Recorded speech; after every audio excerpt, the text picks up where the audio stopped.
The massive space station turned slowly around the dead star called Kepler 442. Inside its crystal walls, the most powerful beings in the galaxy sat in a great circle. The Galactic Harmony Council met only when something important happened. Today, Speaker Zeth Kira stood tall in the center.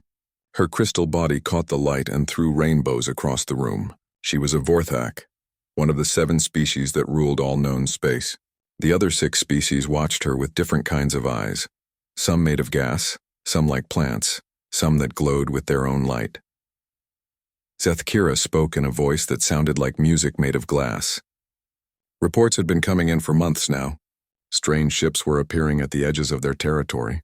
Ships that looked like nothing anyone had ever seen before. The design was wrong. The metal was wrong. Even the way they moved through space was wrong. Some witnesses talked about creatures inside these ships, creatures that walked on 2 legs like some primitive animals. But everyone knew that was impossible. Dr. Zental floated near the speaker's platform. He was a Zeridian, made of swirling gas that changed colors when he got excited. Right now he was bright yellow with streaks of orange. He had spent his whole life studying old ruins and broken pieces of ancient civilizations. For decades he had been looking for proof of something that most people thought was just a story. The humans, or Terrans as some old texts called them. The other council members made sounds of annoyance when Zental began to speak. His theory was well known and widely mocked. According to fragments of very old writing, humans had once existed in this galaxy. They were supposed to be a warrior species that had vanished 3,000 years ago. The stories said they had been powerful, dangerous, and completely different from the 7 species that now controlled everything. Zental's gas form swirled faster as he presented his research. He showed holographic images of ruined cities on dead worlds, strange symbols carved into metal that would not rust, weapons that no one could understand. All of it pointed to a species that had once been everywhere in the galaxy, a species that had built things the current civilizations could barely comprehend.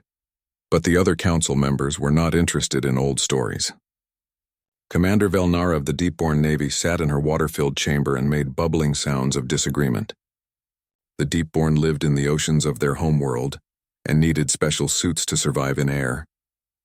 Velnara had served in the Galactic Fleet for over 200 years. She had never seen anything that suggested humans had ever been real. The plant-like Sylvani representative rustled his leaves in what counted as laughter for his species. The idea that one species could have challenged the established order was ridiculous.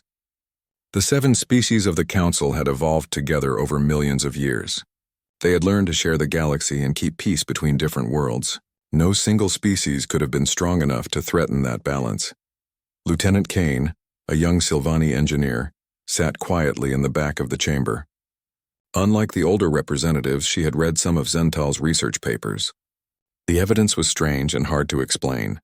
Why would so many different ancient civilizations have stories about the same mythical species? Why did the ruins on distant worlds all have similar technology that no one could reproduce? The Klaxi hive mind spoke through thousands of small voices at once. Their representative was actually hundreds of small insect-like creatures that shared one consciousness. They had searched their vast memory banks going back millions of years. There was no record of any species called humans. If such a powerful civilization had existed, the Klaxi would have remembered every detail. The energy beings called Luminari pulsed with soft light as they communicated through color changes. They were the oldest species in the Council, existing as pure thought and energy. Even they had no memory of humans. Their records went back further than any other species, and they had never encountered evidence of this supposed warrior race. The silicon-based Nexari stayed silent during most of the debate. They were logical creatures who valued facts over speculation. Their representative was a massive crystal formation that processed information faster than any organic brain. The Nexari had analyzed all of Zental's evidence and found it insufficient to prove the existence of humans. As the debate continued, alarms began to sound throughout the space station. A Nexari technician's crystal body flickered with urgent patterns of light. They had intercepted a transmission from deep space. The signal was coming from beyond the galactic rim, from the area known as the Void. No known civilization had ever traveled that far and returned to tell about it. The transmission played on the main screen. It was just static at first, then strange sounds that might have been language. The translation computers worked for several minutes before producing a result. The council chamber fell completely silent as words appeared on the screen. We remember. We return. The debt will be paid. The message was simple, but it sent a chill through every being in the chamber. Dr. Zental's gas form turned bright white with excitement and fear. Commander Velnara's water churned in her tank. Even the logical Nixari began processing the implications at maximum speed. Speaker Zeth Kira called for order, but the council was already in chaos. The Luminari were pulsing with rapid flashes of light. The Klaxi hive mind was buzzing with thousands of worried voices. The Sylvani were rustling their leaves in patterns that showed deep concern. The transmission had come from coordinates that showed nothing on any star chart. The void was supposed to be empty space between galaxies. Nothing lived there. Nothing could live there. But something had sent that message, and it was directed at the galactic core where all 7 species had their capitals. As the council session ended in confusion and fear, Dr. Zental gathered his research materials with trembling appendages. For years, colleagues had laughed at his theories about ancient humans. They had called him crazy for believing in myths and legends. But now something was coming from the darkness between stars, something that remembered a debt that was 3,000 years old. The space station continued its slow rotation around the dead star. In the distance, automated monitoring stations began picking up more signals from the void. Each message was the same. We remember, we return. The debt will be paid. The galaxy that had known peace for millennia was about to discover that some debts never get forgotten no matter how much time passes. Captain Velnara moved through the water in her command, tank aboard the exploration vessel Tide's Edge. 3 weeks had passed since the mysterious transmission from the void. The Galactic Council had finally agreed to send a joint expedition to investigate. Velnara had volunteered immediately, partly because she was curious, and partly because she wanted to prove that Dr. Zental was wrong about his human theories. The crew was small, but represented all the major species. Lieutenant Kane worked in the engineering section, her plant-like fingers moving carefully over the ship's controls. She was young for a Sylvani, only 50 years old, but she understood technology better than most. Navigator Crix moved through the corridors on 6 insect legs. He was unusual for a Klaxi because he had been separated from the hive mind years ago. This gave him the ability to think independently, which made him valuable for exploration missions. Dr. Zental had convinced the council to let him join the expedition. His gas form was contained in a special environmental suit that let him interact with the ship's solid surfaces. He spent most of his time in the research lab, studying star charts and ancient texts. He believed they were about to make the most important discovery in galactic history. The Tide's Edge traveled for days toward the coordinates where the transmission had originated. As they approached the galactic rim, space became stranger. There were fewer stars here, and the darkness between them seemed deeper. The ship's sensors picked up unusual readings, traces of metals that did not match anything in their databases. Lieutenant Kane was the first to see it. She called Captain Velnara to the bridge with excitement in her voice. On the main screen, a massive debris field stretched across several light years. Thousands of pieces of wreckage floated in the darkness, some as large as small moons. The metal was old, corroded by cosmic radiation and time. Crix's compound eyes studied the tactical displays.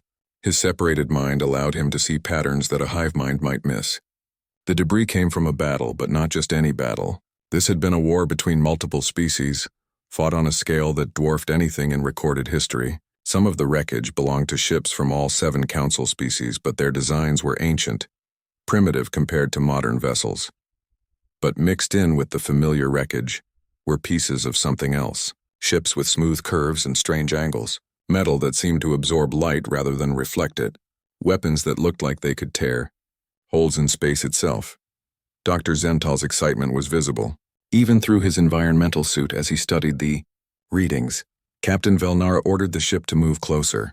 They used mechanical arms to bring several pieces of the unknown wreckage aboard for study. The metal was unlike anything they had ever seen. It was incredibly strong but also somehow flexible. The molecular structure was impossible according to current understanding of physics. More disturbing were the tactical analyses that the ship's computer provided. The unknown vessels had been outnumbered by thousands to 1. but the damage patterns suggested they had been winning the battle. Their weapons had carved through the hulls of council ships like hot knives through ice. Their armor had withstood attacks that should have vaporized any known material. Dr. Zental worked frantically in the research lab, comparing the symbols on the wreckage with his ancient texts. The match was perfect. These were human ships exactly as described in the oldest surviving records. But that meant the battle had taken place 3,000 years ago, which matched the timeline of when humans had supposedly vanished from the galaxy. Lieutenant Kane made another discovery while examining the ship's hull fragments. She found what looked like a data storage device, somehow still intact after millennia in space. The device was unlike anything in their technology, but Dr. Zental thought he could figure out how to access it. It took him 2 days of careful work, but finally the device activated. The information it contained made everyone on the ship go silent with shock. Star charts appeared on the screen, but they showed much more than just the Milky Way galaxy. Dozens of other galaxies were mapped in perfect detail. Trade routes connected clusters of stars across impossible distances. Resource extraction sites were marked on worlds that the current galactic civilization had never even discovered. The implications were staggering. Whoever had built these ships had been thinking on an intergalactic scale. They had technology that could travel between galaxies, something that current science said was impossible. The human civilization had not been confined to one small area of space. They had been everywhere. Crick studied the tactical data with his analytical mind. The battle had not been random violence. It had been a coordinated assault by all 7 species working together. The humans had been retreating, fighting a defensive action while protecting something. The debris pattern showed they had been trying to reach the galactic rim, trying to escape into the void. Captain Velnara realized what this meant. The 7 species that now ruled the galaxy were not the original powers. They had been vassals, servants, maybe even slaves of the human empire. 3,000 years ago, they had rebelled and driven their masters into exile. The current galactic civilization was built on the ruins of something much greater. As the crew processed this information, alarms began sounding throughout the ship. The long-range sensors had detected something approaching from deep in the void. Energy signatures, unlike anything they had ever seen, were moving toward the galactic rim. The readings showed massive objects, thousands of them, traveling faster than current technology should allow. Lieutenant Kane ran calculations on the engineering computers.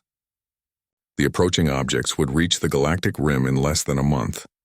Their energy output suggested they were ships, but ships larger and more powerful than anything the current civilization could build.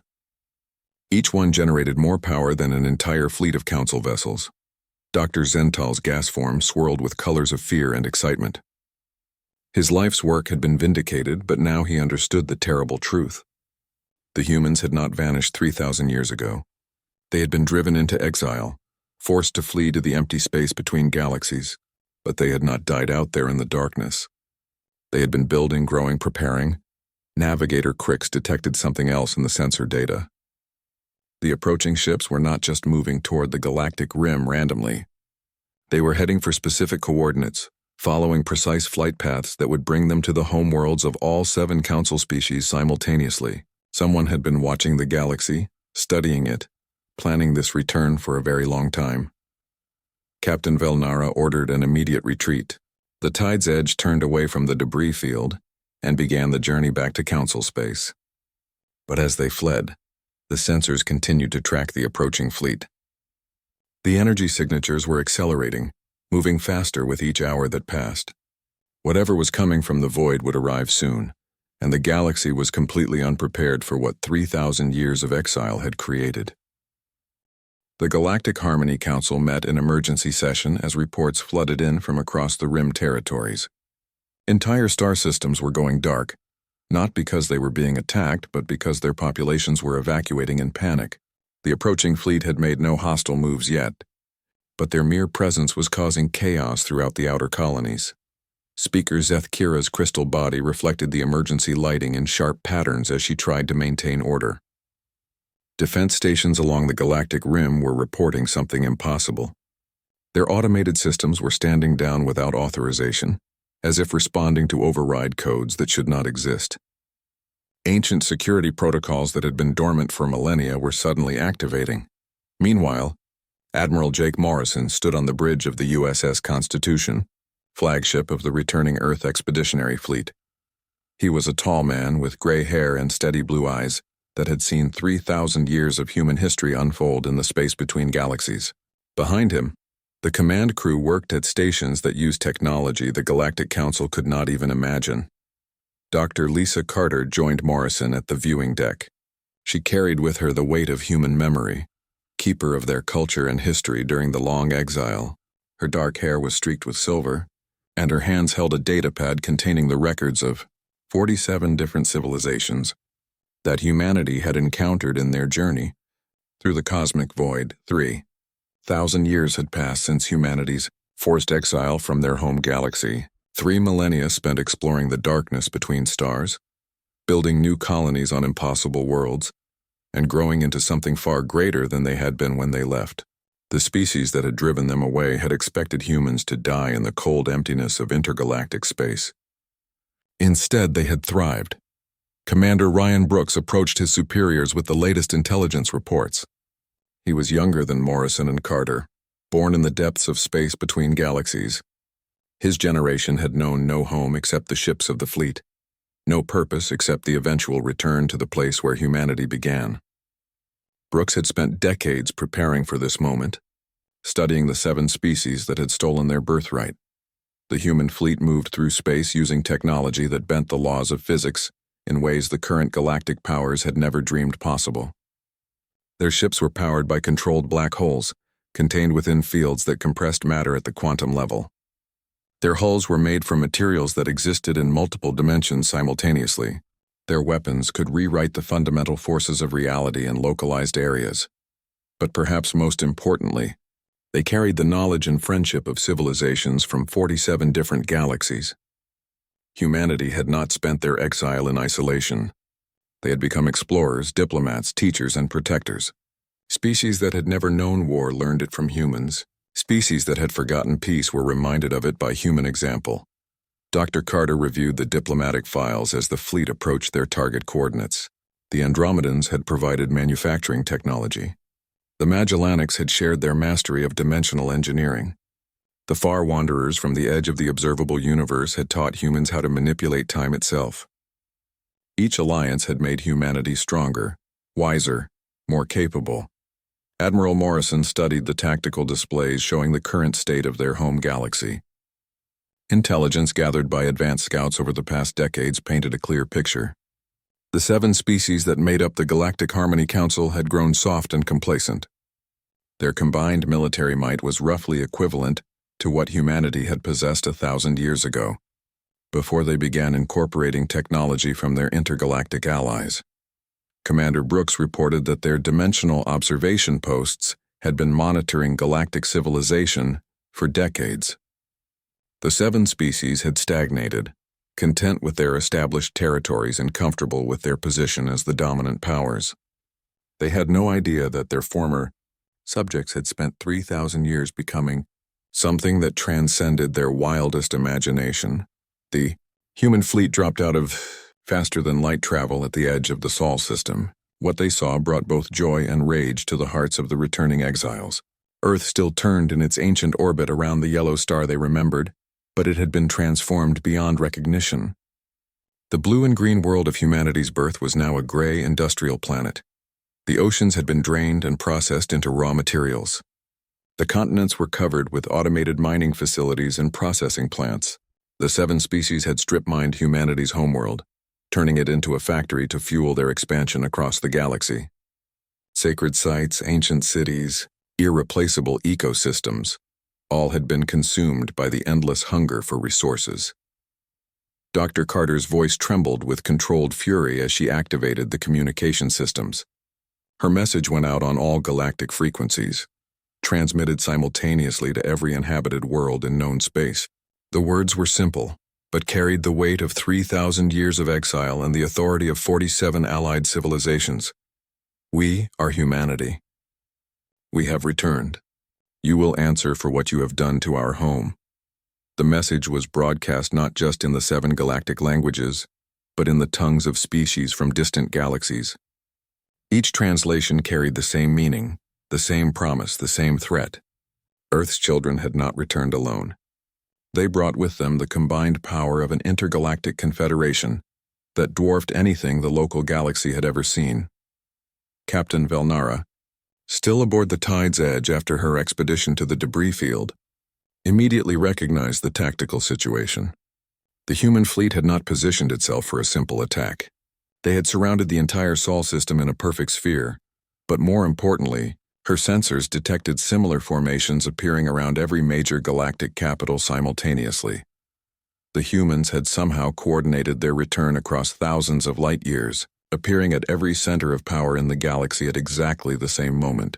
The logistics required for such an operation were staggering. It suggested a level of technology and organization that made the current galactic civilization look like primitive tribes playing with stone. Tools. Navigator Crix processed the tactical data with his independent mind. The positioning was not random or aggressive. It was judicial.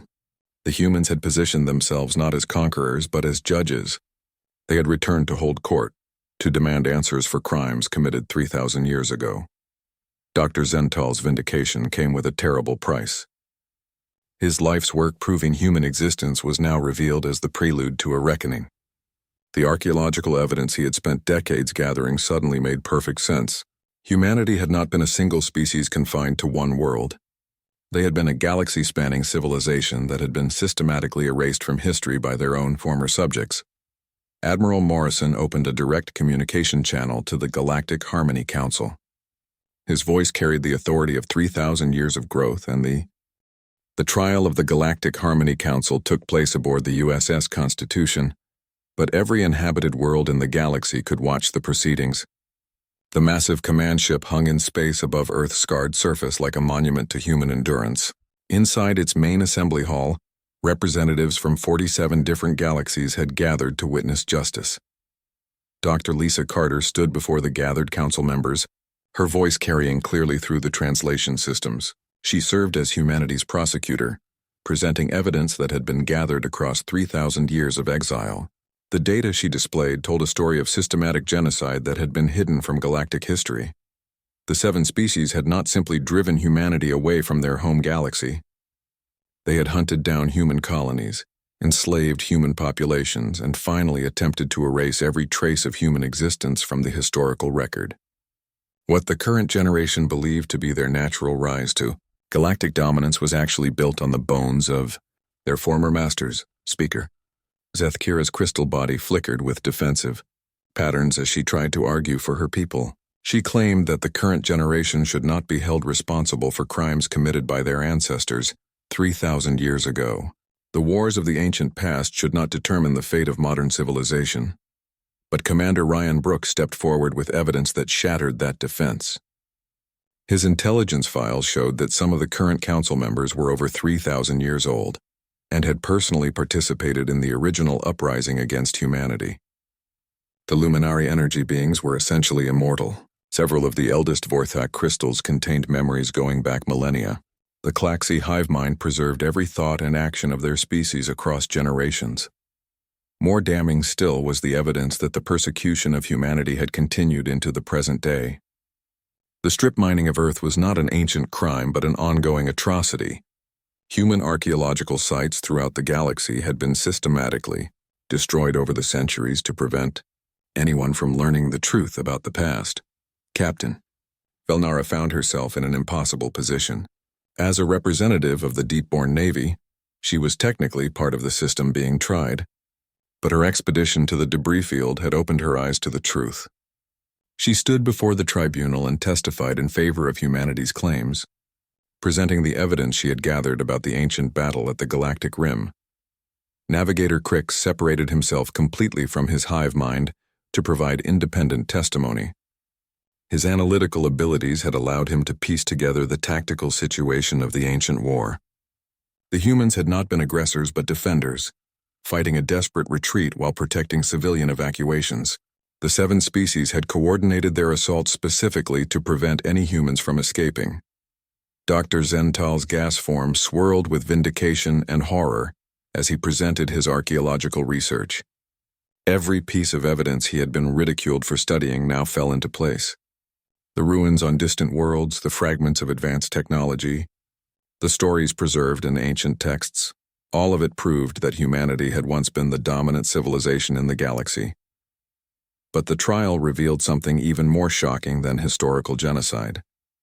As the proceedings continued, populations across the galaxy began to rise up. Species that had been oppressed by the Council's authoritarian rule saw humanity's return as a catalyst for their own liberation. The 7-species hegemony had not just destroyed human civilization, and they had prevented dozens of other species from reaching their full potential. Lieutenant Kane testified via quantum communication from her home system. The young Silvani engineer had convinced many of her people that the current galactic order was built on lies and oppression. The Silvani had their own suppressed history of advancement that had been deliberately stunted by council policies designed to maintain the 7-species monopoly on power. The Nexari, despite their logical nature, began processing the implications of what they were learning. Their crystal minds could not ignore the mathematical certainty that their civilization had developed along artificial constraints. Technologies that should have been discovered centuries ago had been systematically suppressed or hidden. Even within the 7 ruling species, cracks began to appear. Younger generations who had no direct connection to the ancient crimes started questioning the authority of their elders.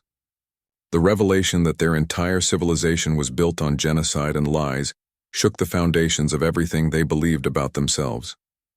The human fleet maintained perfect discipline throughout the trial. Admiral Morrison had made it clear that this was about justice, not revenge. The humans could have easily destroyed every council world with their advanced technology, but they chose to follow legal processes instead. This restraint impressed many of the watching alien species and demonstrated how much humanity had grown during their exile. Dr. Carter presented the most compelling evidence near the end of the trial. The humans had not spent their exile plotting revenge. Instead, they had built a vast intergalactic confederation based on cooperation, mutual aid, and peaceful development. The 47 allied civilizations had all chosen to work with humanity because of their commitment to justice and protection of smaller species. The prosecution showed recordings from the Andromedan archives, testimony from the Magellanic Council, and treaties signed with species from the far reaches of the observable universe. Every alliance humanity had formed was based on the principle that strong civilizations should protect and nurture weaker ones, not exploit and dominate them. Commander, Brooks presented the final piece of evidence. Intelligence reports showing how the 7 species had maintained their power through deliberate technological suppression, economic manipulation, and when necessary, military force. The galactic peace they claimed to have created was actually a carefully maintained system of oppression. The trial lasted for 3 months, broadcast continuously to every world in the galaxy. By the end, even many members of the 7 ruling species were calling for justice and reform. The evidence was overwhelming, the testimony unshakable, and the moral authority of the humans undeniable. But Admiral Morrison surprised everyone with his final proposal. Instead of demanding the destruction or exile of the 7 species, he offered them something unprecedented, a chance at redemption through participation in a new galactic order. The new covenant, as he called it, would be based on democracy, equality, and mutual cooperation between all species. Humanity would share their advanced technologies and intergalactic knowledge freely with any species willing to embrace the principles of the covenant. But in return, Earth must be restored to its original state. Humanity must be given equal representation in galactic government, and reparations must be made to all the civilizations that had been oppressed over the millennia. The 7 species faced a choice that would determine the fate of the entire galaxy. They could accept the new covenant and work to build a better future for all species, or they could face the combined might of an intergalactic alliance that viewed their crimes as unforgivable. The trial had ended, but the real test of galactic civilization was just beginning. As the formal proceedings concluded, representatives from hundreds of previously suppressed species began arriving at the Constitution to petition for membership in the new covenant. The galaxy that had been ruled by 7 species for 3,000 years was about to become something much larger, much more diverse, and much more just than anyone had ever imagined possible. 5 years had passed since the trial that changed the galaxy forever. Dr. Lisa Carter stood in the restored gardens of New York, watching children from dozens of different species play together under Earth's blue sky. The planet that had been strip-mined and poisoned was green again, its oceans refilled with water from the ice moons of distant systems. The restoration of Earth had become a symbol of what the new covenant could accomplish. Human terraforming technology, enhanced by knowledge from 47 allied galaxies, had healed 3,000 years of damage in less than a decade. Rivers flowed where industrial complexes had stood. Forests grew where mining pits had scarred the landscape. The air smelled of flowers and rain instead of chemical waste. Carter now served as Earth's first ambassador to the Intergalactic Council, a position that would have been impossible to imagine before humanity's return.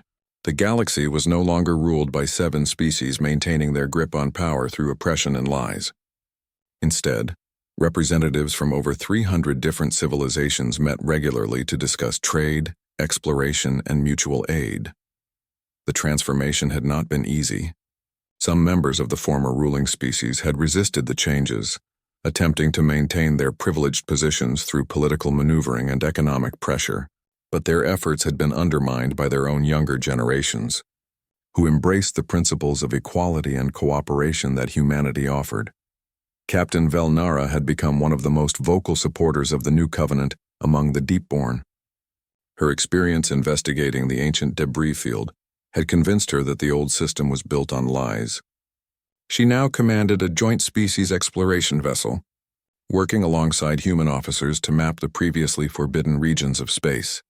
The exploration program had revealed wonders that the 7 Species Council had kept hidden for millennia.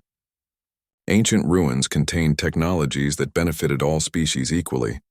Resource-rich systems that had been declared off-limits were opened for cooperative development.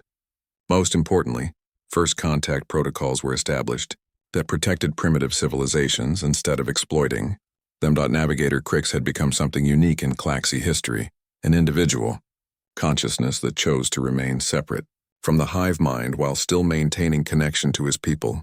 His analytical abilities were now used to design fair trade agreements between species with vastly different needs and capabilities. The hive mind had initially resisted this change, but they gradually came to appreciate the value of independent thinking. Lieutenant Kane had risen rapidly through the ranks of the new Galactic Engineering Corps. Her youth and willingness to embrace new ideas made her an ideal bridge between the old Sylvani establishment and the revolutionary changes happening throughout the galaxy. She worked on projects that would have been impossible under the old system, combining technologies from multiple species to create solutions that benefited everyone. Dr. Zental had finally received the recognition his research deserved. His archaeological work became the foundation for a new understanding of galactic history. Museums throughout known space displayed exhibits that told the true story of humanity's exile and return. The lies that had sustained the 7 species hegemony were replaced with honest education about the past. The former speaker Zeth Kira had made a surprising transformation. The Vorthak leader had initially resisted the changes, but exposure to the evidence of her people's crimes had caused a fundamental shift in her crystal matrix. She became an advocate for reparations and reconciliation, working to help other Vorthak accept responsibility for their historical actions. The galaxy's military forces had been completely restructured under the new covenant.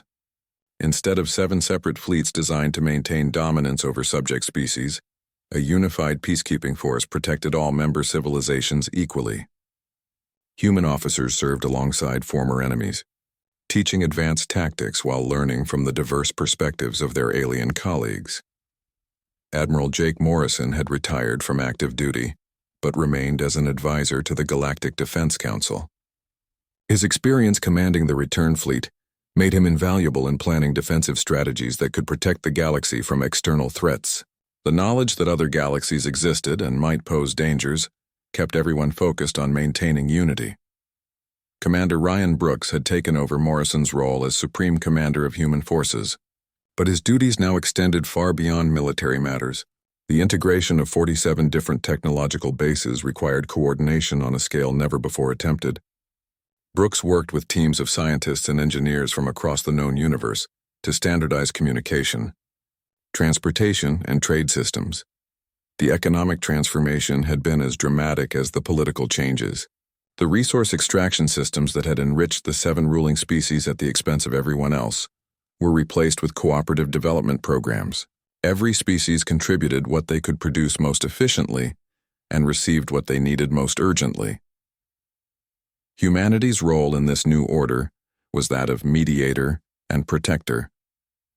Their technological advantages could have made them the new dominant species, but they chose instead to use their power to prevent any single group from achieving the kind of hegemony that had caused so much suffering. The lessons learned during 3,000 years of exile had taught them that true strength came from unity, not domination. The intergalactic alliances that humanity had built during their exile became the model for expansion beyond the Milky Way. Contact had been established with civilizations in nearby galaxies, leading to an even broader confederation of species committed to peace and mutual development. The local group of galaxies was becoming a community instead of a collection of isolated civilizations. Education systems throughout the galaxy were restructured to teach cooperation instead of competition. Children learned about the diversity of life in the universe and the importance of working together to solve common problems. The prejudices and fears that had been used to justify oppression were replaced with curiosity and respect for differences.